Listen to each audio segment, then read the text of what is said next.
আমরা রেলের মাটিতে বাস করি, তাই আমি স্বপ্ন যে জাতীয় টিমে খেলে একদিন এই কষ্টটা দূর করে জমা মাটিতে একদিন বাড়ি তৈরি করব। সবচেয়ে ভালো লাগছে যে শামীম সেখানে ডমিনেট করে খেলেছে। রেলের জমিতে ছোট্ট একটি ঘর, সেখানে বাবা মায়ের সঙ্গে শামীমের বেড়ে ওঠা। ভ্যান চালিয়ে বাবার যে সামান্য আয় তাতেই চলে পুরো সংসার। অভাবের সংসারে প্রতিদিনের লড়াই হলেও থামেনি কিশোর শামীমের ক্রিকেটের স্বপ্ন। চাঁপাইনবাবগঞ্জের নাচল উপজেলার দেওপাড়া গ্রামের বাসিন্দা মোহাম্মদ সাইদুর রহমানের ছেলে শামীম। ছোটবেলা থেকেই ক্রিকেটের প্রতি ছিল শামীমের আলাদা ভালোবাসা। বাড়ির পাশেই ক্রিকেট প্রশিক্ষণ কেন্দ্রের খবর পেয়ে একদিন পরিবারের কাউকে না জানিয়ে সেখানে হাজির হয় শামীম। শুরু হয় তার স্বপ্নের পথে হাঁটা। ক্রিকেট হাতে পথ চলা শুরু করে এরই মধ্যে শামীম পেয়েছে বড় সাফল্য। সম্প্রতি নতুন কুড়ি ক্রিকেট টুর্নামেন্টে 3 ম্যাচে 8 উইকেট নিয়ে হয়েছে সেরা খেলোয়াড়। এখন তার স্বপ্ন একদিন জাতীয় দলের জার্সি গায়ে দেশের প্রতিনিধিত্ব করা। আমি প্রথমে জানতে পারলাম যে একটা একাডেমি আছে। আমার একটা বন্ধু বলল যে এখানে ভর্তি হবি, তাই তখন ওর সাথে গেলাম। তখন থেকেই যাই, দিয়ে যখন ভর্তি হতাম তখন আব্বা জানতো না, দিয়ে পরে যখন বললাম, দিয়ে পরে যেতে দিল, তখন থেকে আমার ক্রিকেট শুরু এবং জাতীয় টিমে খেলবো, এটা হলো বড় স্বপ্ন। ছোটতে খেলা দেখতাম, তাই বল করতাম যে এভাবে তো কেউ বল করে না, তাই এভাবে করি, তাহলে ডিফিকাল্ট জিনিস ভালো হবে, তাই এভাবে বোলিং করতে ভালো পারি, তাই এভাবে ভালো লাগে। আমার আব্বা ভ্যান চালায়, আমাকে অত্যন্ত সাপোর্ট দেয়, যতটুকু পারে ততটুকু সাপোর্ট দেয়। রেলের মাটিতে বাড়ি, আমরা রেলের মাটিতে বাস করি, তাই আমি স্বপ্ন যে জাতীয় টিমে খেলে একদিন এই কষ্টটা দূর করে জমা মাটিতে একদিন বাড়ি তৈরি করব। অভাব ছিল, অনিশ্চয়তা ছিল, ছিল জীবনের নানা সীমাবদ্ধতা, কিন্তু এসবের মাঝেও ছেলে শামীমের স্বপ্নের পথে বাধা হয়ে দাঁড়াননি বাবা মা, বরং নিজেদের কষ্ট আড়াল করে ছেলের হাতে ক্রিকেট ব্যাট তুলে দিয়ে জুগিয়েছেন সাহস আর উৎসাহ। ছোটবেলা থেকে খেলে যাওয়ার খুব আগ্রহ তোর, খেলতে যাওয়ার। বাড়িতে মানা করলো, ও নিজে নিজে চলে যায় খেলতে, বাধা দিনি, ওর ইচ্ছায়, ওই নিজে ইচ্ছায় গেছে। কষ্ট হলেও ই করি না, বুঝতে দিই না, ছেলে খেলতে যায়। আরো চাই আমার ছেলে চ্যাম্পিয়ন হয়ে বড় হোক, নাম হোক, তার গ্রামে মুখ উজ্জ্বল করুক। ছোট থেকে খেলাতে আগ্রহ খুব, মানে খেলা ভালোবাসে এবং খেলাতে ইচ্ছুক। ওই জন্য ওর একাডেমিতে যা ভর্তি হয়ে খেলা শিখেছে। এবং আমাদের পরিবার থেকে আমাদের কষ্ট হলো, আমরা ভ্যান চালিয়ে করলো, আমরা যেহেতু ছেলেকে নিয়ে আসি, কষ্ট হলো, ছেলেকে বাধা এখন পর্যন্ত দিইনি। ওর খেলা ইচ্ছা, এই জন্য তাকে দেওয়া আছে। আল্লাহ দিক সে বড় পদে যাক।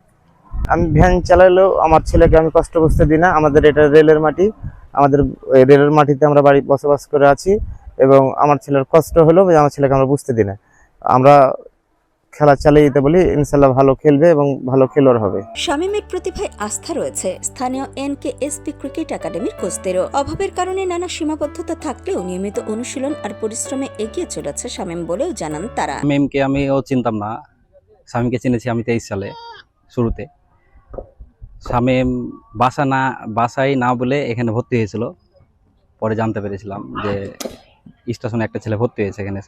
শামীম যখন এখানে ভর্তি হয়, তখন আমি দেখলাম যে একটা অ্যাকশনে বল করে, সলিন নারীর অ্যাকশনে, যেমন ওয়েস্ট ইন্ডিজের, তারপর হচ্ছে সিকান্দার রাজা আপনার জিম্বাবুর, এরকম অ্যাকশনে বল করে। তোর অ্যাকশনটা ডিফারেন্ট, আরও সাধারণত অফ স্পিনারের মতো না বা লেগ স্পিনারের মতো না। তো একটা মিস্ট্রি বলার, যে ব্যাটসম্যানকে খুব তাড়াতাড়ি বধ করতে পারে। সে অনেক কষ্ট করে উঠে আসছে, তার বাবা ভ্যান চালায়, এবং চেষ্টা করি আমি তার সমস্যাগুলো দূর করতে। আমি একটা কথা বারবার বলি, আমি তুই চেষ্টা করে যা, তোর পাশে সবাই আছে, আমি আছি, আমার একাডেমি সকলে আছে। তো তার বাবা অনেক কষ্ট করে, তার একটা জিনিস দেখেছি, তার বাবা কখনো ওকে পিছন থেকে টেনে নিয়ে আসেনি।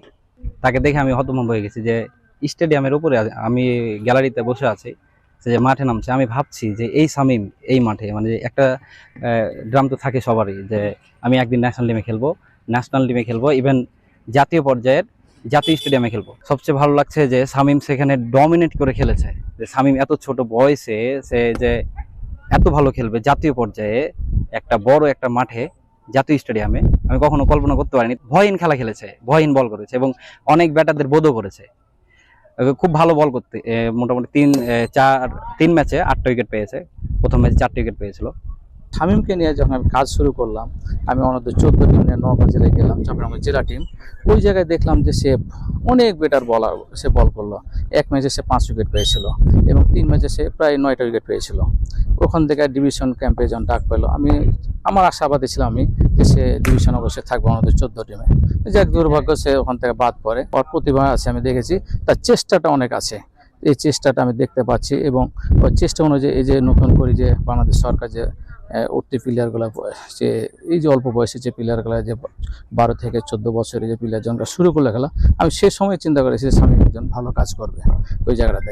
তো যাই হোক, আমি আল্লাহর রহমতে সে যখন জেলা পর্যায়ে খেলে, জেলা পর্যায়ে খেলার পর সে বিভাগ পর্যায়ে যখন ডাক পাই, সেই জায়গাটাতে যখন আমি দেখে চিন্তা করলাম যে সে অবশ্যই ওখানে চান্স পাওয়ার মতন। আমি যখন খেলা দেখলাম স্টেডিয়াম মাঠে রাজশাহীতে, ওখানেও ভালো বল করেছে। তারপর ওখানে যখন প্রথম 4 উইকেট মারে প্রথম ম্যাচে, সে সময় আমি চিন্তা করেছিলাম যে সে ভালো একটা কাজ করবে এই জায়গায়।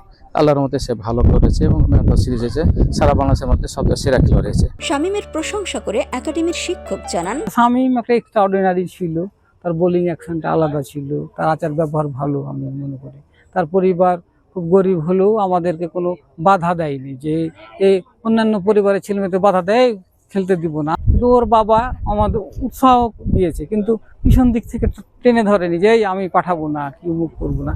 সে নিয়মিত ছিল। আমাদের একটা বলতে গেলে আল্লাহ আমাদের দোয়ার উন্মোচিত করেছে, যে যা গোটা বাংলাদেশ মিলে, আরও তো একাডেমি ছিল, গোটা বাংলাদেশ মিলে আমার ছেলে শ্রেষ্ঠ খেলোয়াড় হয়েছে। এটাতে থেকে আর গর্বের আর কিছু তো আর নেই। শামীমের খেলার প্রশংসা করে আরেকটা মুস্তাফিজ হওয়ার স্বপ্ন দেখছেন স্থানীয়রা। তো শামীম এর আগে জেলা দলে খেলেছিল চাঁপাইনবাবগঞ্জ থেকে নওগাঁয়, তখন আমি ওখানে হাজির ছিলাম। সেদিনই আমি বুঝেছিলাম যে শামীম ভালো কিছু করবে। তো এরকম সামনে টুর্নামেন্ট আসলে, তো যাই হোক, টুর্নামেন্ট হয়ে গেল, ভালো করলো। সবচেয়ে বড় কথা যে একটা নতুন ছেলে নেটে যেভাবে প্র্যাকটিসে বা নেটে যেভাবে করে, ম্যাচে নিজেকে প্রস্ফুটিত করতে পারে না। শামীম ব্যতিক্রম, এবং এটা একটা যে ন্যাশনাল লেভেলে এরকম করবে, এটা সবারই কাছে অভাবনীয় ছিল। ভ্যান চালক বাবার সেই স্বপ্নবাদ ছেলে এখন জাতীয় দলের জার্সি গায়ে দেশের পতাকা ওড়ানোর স্বপ্ন বুনছে। অভাব তাকে থামাতে পারেনি, সীমাবদ্ধতা তার পথ আটকে রাখতে পারেনি। পরিবারের ভালোবাসা, কোচদের আস্থা আর নিজের অদম্য পরিশ্রমকে সঙ্গী করে শামীম এগিয়ে যেতে চায় বহুদূর। নিউজ ডেস্ক, সোনালী নিউজ।